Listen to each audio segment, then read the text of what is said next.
Uganda.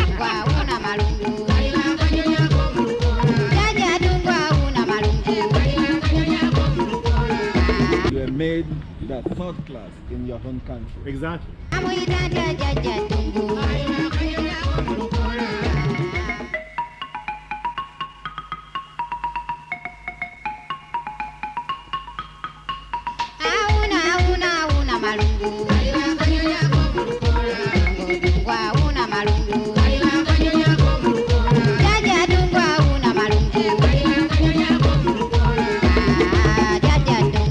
Okay, now, yeah. So, guys, I'm still in Uganda, and here, where I am, is where Jinja. So we're still moving around Jinja, and I have here with me my brother from another mother. Yeah. And this is who? Kevin Amanya. Kevin Amaya. So Kevin is going to be my second host here in Uganda, and you're gonna see more of Kelvin today. Huh? Okay. So I could see we have some wheels here. I don't know what they are all, but I don't know. It's a train station. Is a train system still working perfectly here? What you see here is basically cargo. This is a train, and this is like cargo system. This Okay. system From is where still to where? functional. From Mombasa. Oh, From the Mombasa the coast up to here, all the way to Kampala. Kampala. Yeah. So there's different stations that are still functional. Only that the passenger stations only operate in Kampala. In Kampala. Yeah. we Then hope the that capital someday- city. Yeah. We hope that someday that can work here. But we are also lucky to have the railway station, the railway museum, which happens to be the second railway museum in East Africa. The second. Railway museum in East Africa. Seriously, where's the And first one? It's in Kenya. Kenya. Yeah. Where in Kenya? Nairobi. Nairobi. Yeah. Nairobi. So when It's like I've been there. I can't remember.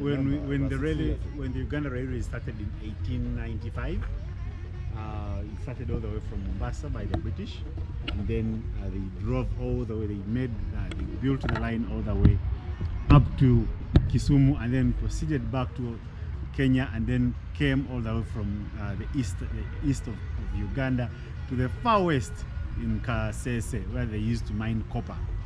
Wow. Then come and smelt it from Jinja, and then take it by ship on water. Seriously? Then to Kisumu, and then up to the coast in Mombasa. Mombasa. And then they take it to UK. Uh-oh. And then they make bullets and electric wires. Oh my God. Yeah. Yeah, Which they so- will have to sell for you. Sorry? They have to sell it if you guys need guns, bullets. They needed more bullets. They needed bullets more than we did. They needed Africa, more bullets. Yeah, the British needed bullets. They had to protect their... So you don't need it. Maybe now we do. Oh, maybe not. I love that. Yeah. Anyway, guys, it's nice having you. This is where Kevin works. He runs this place. So, and this place is called what? The dining area. The dining area. So that's it. If you are in any way in Jinja, Uganda, make sure you visit this place.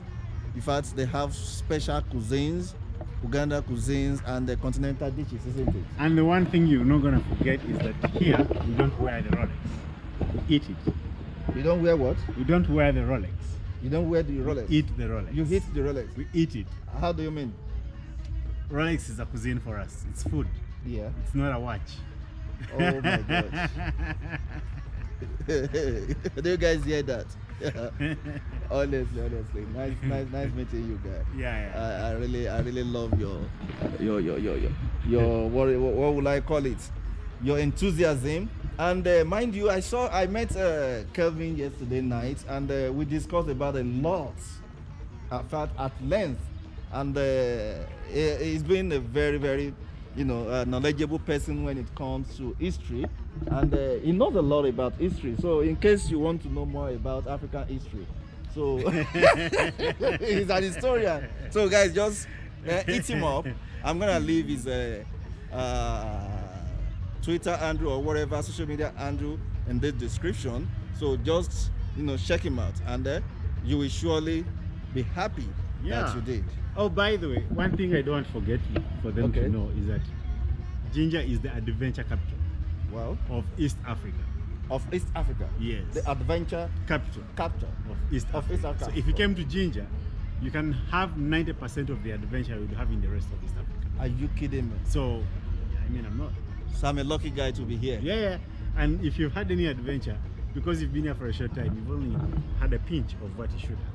Seriously? Yeah, so you need like 2 weeks. 2 weeks? In Jinja to exploit it, to enjoy it to the fullest. Man, Jinja is like, just, you're gifted. This was established in 1928.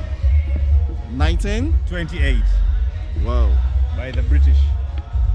So when they started in England, when they set up the policy, the bill to create the Uganda railways, there was a bit of an argument between the opposition and the government whether to have the line, because it was going to be very expensive. It was very expensive. That is actually why the other name for the Uganda railways is the Lunatic Express. Lunatic? Yeah, lunatic. Why Lunatic Express? To mean stupid. Stupid! Guys, do you hear that? Yeah. Can you give me the reason why? So back in England, when there was a debate whether to have the Uganda railway established, there was for issues of cost, because one, they had to go to India, collect British Indians to Africa, who were so many, because there was like over 3,000 of them. Then on top of that, pay them. Then most of these lines you see here, all these were imported from UK, Britain, brought here. There's like the old locomotives. Now back then the locomotives they were using were the steamers. The steamer locomotives, not like this. This is like electric and hydraulic at the same time. So all that was like brought in here.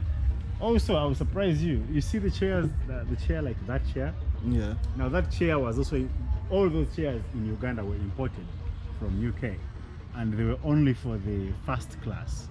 Only the first class had to sit. Where are the first class people? The first class were the British. Wow. All the people with money, and of course because they're the guys who had introduced the currency, they controlled it. So you, the black man, that currency wasn't for you. Wow. So there were 3 classes. There was the first class, second class, and third class. So the Asians were in the middle there, because they were not entirely the first class. They were being employed by their first class. They were British, so they would be in the middle class. So then the third class would be the blacks, who literally have no money, so you congest in the passenger wagons. You congest. You mean you are made the third class in your own country? Exactly.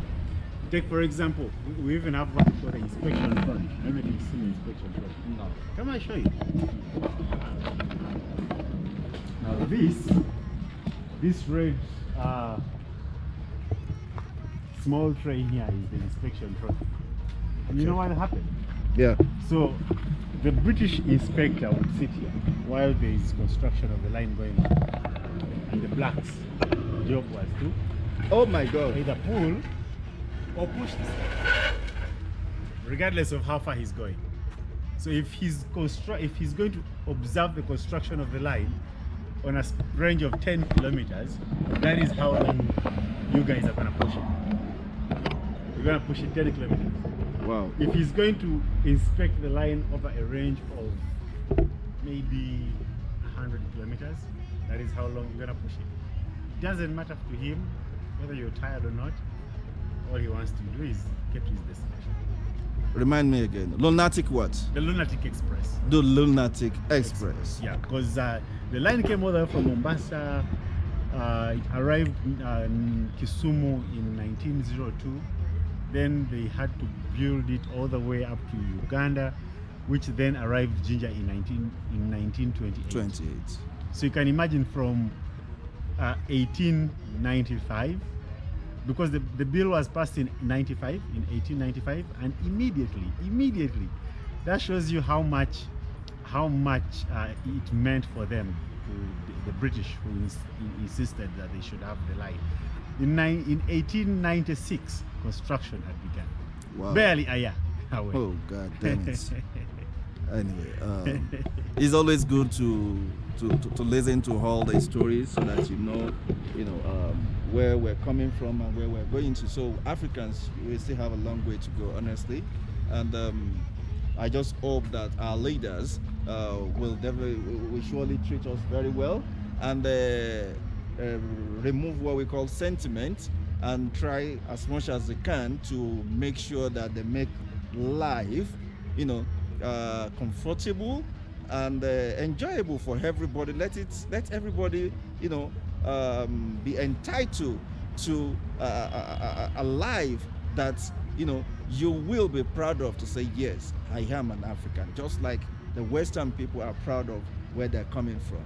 So we should be proud of you people. If you are watching this video, please pass this message across to all concerned.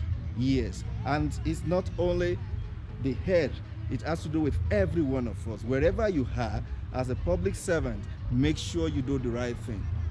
Okay? So I see you guys in the next one. Catch ya. Thank you very much. Yo, thanks for visiting. Yeah. And this is now your home. Yeah. I think so you should count this as your home. I mean Jinja. Okay. And here in Jinja, we say Jinja is better than Uganda. Oh, wow. Right. Yeah, so when you're in Uganda, you're in a lot of congestion. When you cross the bridge and come to Jinja, you are So Jinja is more or less like a land of peace. A land of peace. The promised a land. country on its own. The promised land. Despite the fact that it's part of Uganda. It is only part of Uganda administratively. Administratively. Oh my God, I love that. Anyway, yes. Nice talking to you guys. I Yeah, really sure. appreciate. You really opened my mind to a lot of things that I've never had before. So thank you very much. Sure. Thank you. Keep coming. Thank you. So guys, let's move on. Introduce you to my friend here. So this guy is called Vince Musisi. Oh wow. What's up, going, guy? He's a music producer. Oh wow. He's a music promoter. Oh wow.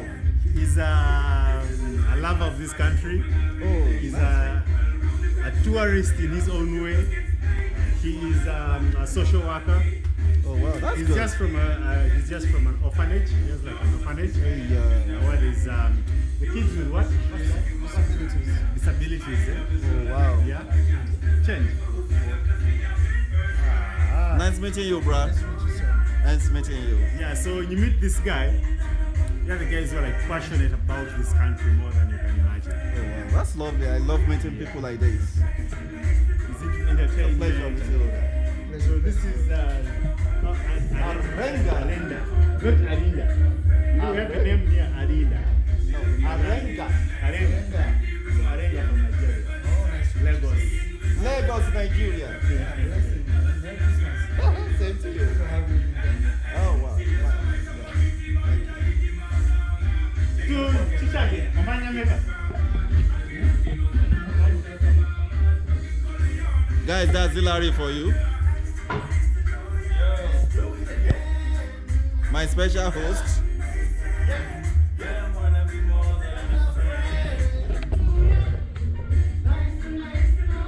Over. Hey. Oh. Yeah. Listen, yo. Hey. Over. Now what's up? What are we doing? Anyway, guys, it is what it is. We just have to keep moving. So we're still in Jinja, and we'll move around before we move to the next destination here in Uganda. Just keep watching our Rengochi. Catch.